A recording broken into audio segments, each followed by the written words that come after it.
no creo que muchos, pero a los que nos tocó, a mí me tocó muy de refilón.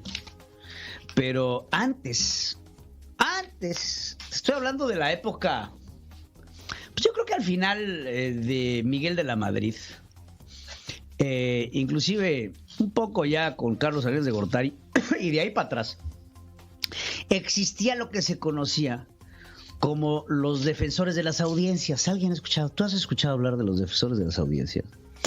La Defensoría de las Audiencias era pues una especie de programa del gobierno federal en donde pues, había un monitoreo constante de los medios de comunicación, principalmente radio y televisión.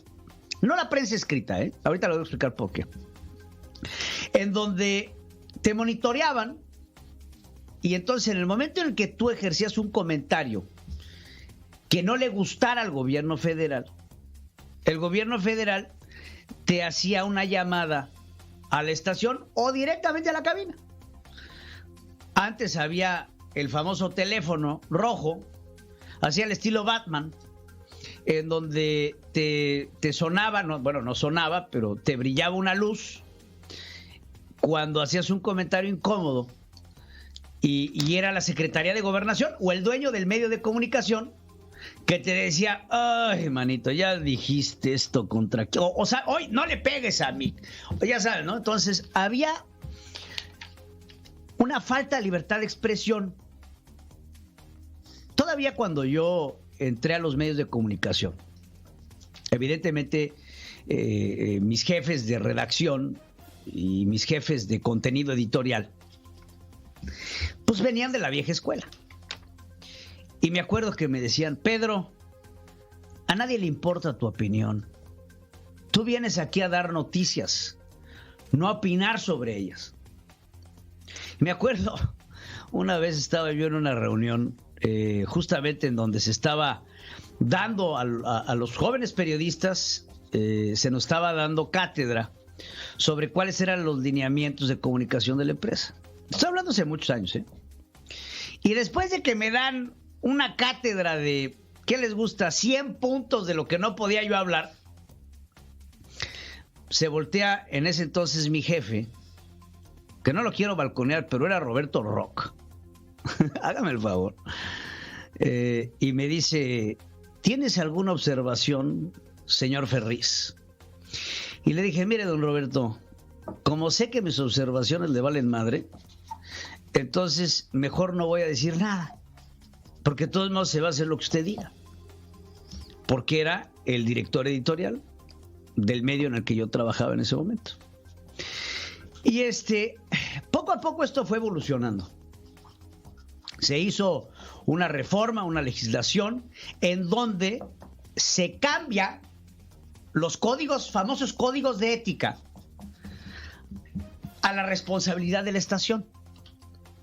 El código de ética del gobierno y la línea editorial del gobierno antes era entregada a los medios de comunicación que tenían que seguir este código de ética y de profesionalismo, en donde la máxima era que los comunicadores no podían opinar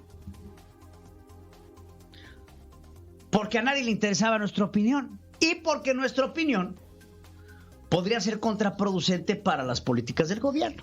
Porque nosotros, más que periodistas, más que reporteros, somos líderes de opinión.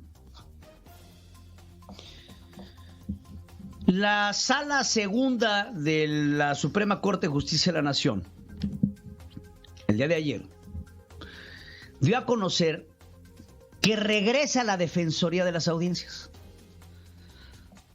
encargada por el Instituto Federal de Telecomunicaciones, de la mano de la Secretaría de Gobernación.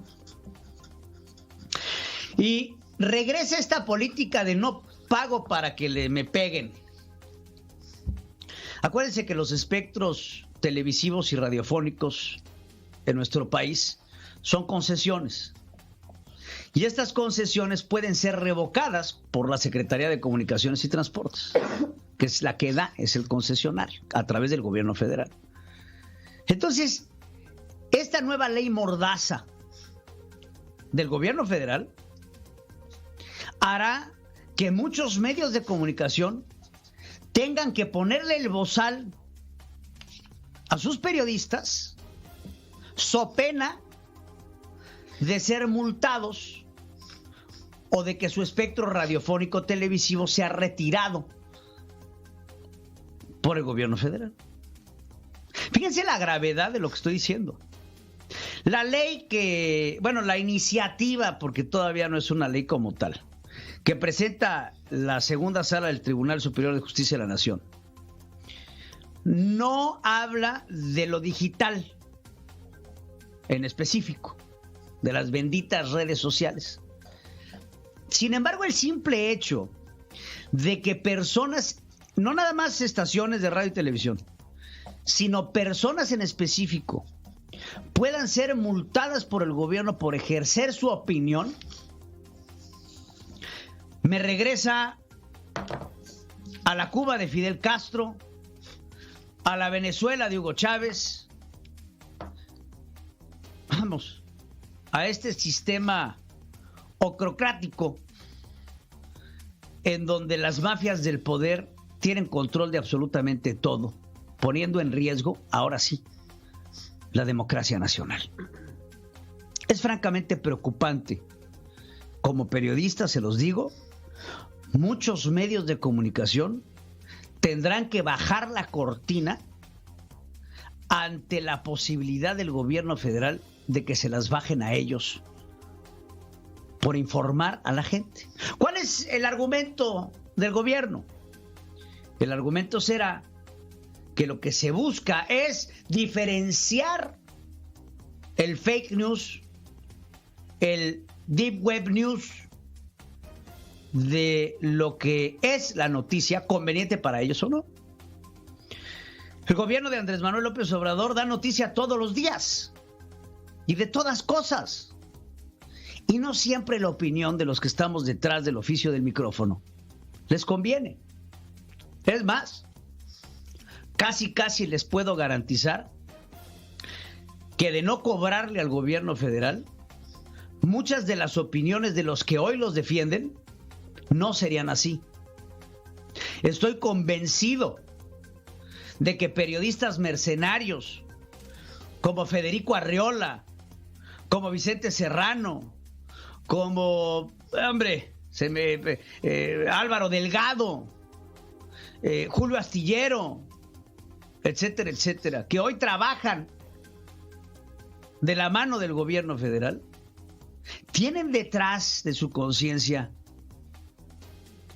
un pesar de tenerse que ir a dormir pensando que engañaron a sus audiencias. Pero cobran. Mal, pero cobran. La labor y el oficio del periodismo hoy se ve más amenazado que nunca. Porque al parecer en México pensar, al parecer en México seguir el cauce de la lógica, seguir el cauce del derecho, seguir el cauce del estudio y de la razón, tendrá una pena económica y en dado caso podrá tener una pena corporal. El gobierno de la República de Andrés Manuel López Obrador nos quiere tontos, nos quiere pobres y sobre todo nos quiere sin opinión. Porque al gobierno de Andrés Manuel no le importa lo que tú opines. Y nosotros aquí, como periodistas libres e independientes, estamos para ejercer una noble profesión en la cual entregamos cuerpo y alma para lograr transmitir el mensaje de lo que ustedes nos hacen llegar a nosotros. Todos los días, a través de mis redes sociales, a través de los comentarios que nos vierten en nuestros distintos programas, recibimos muchos mensajes en donde ustedes expresan su opinión sobre lo vertido en estos noticieros. A veces a favor, a veces en contra. Y todas las noches es nuestra labor buscar un equilibrio en esa opinión para poder al día siguiente venir a ejercer nuestro derecho de expresarnos conforme a lo que nuestras audiencias nos piden. pero siempre teniendo en el corazón la convicción de que estamos trabajando en el lado correcto de la historia. En este camino del periodismo, muchos van a caer en México. Los que llevamos en la sangre la pasión por la información, la pasión por la realidad, no el idealismo, sino el realismo de los acontecimientos, que estamos dedicados a analizar no solamente los hechos, sino cada una de las palabras que vierten los distintos líderes sociales, políticos, económicos de nuestro país, para poder vislumbrar qué es lo que sigue. La labor más importante que ejercemos en el periodismo no nada más es decirles lo que pasó, sino por qué pasó y qué podría pasar, vertiendo ante ustedes una cantidad de escenarios de los cuales usted puede elegir y tomar una decisión de lo que acontece en el país. ¿Saben qué nos hace diferentes a los seres humanos de los animales? Nuestra capacidad de comunicación. Esta capacidad, este intelecto que Dios nos da, convirtiéndonos así en la punta de la pirámide alimenticia, es la diferencia entre un proceso de comunicación y de pensamiento, que vienen innatos en la naturaleza del hombre y que hoy el gobierno de Cuarta pone en duda.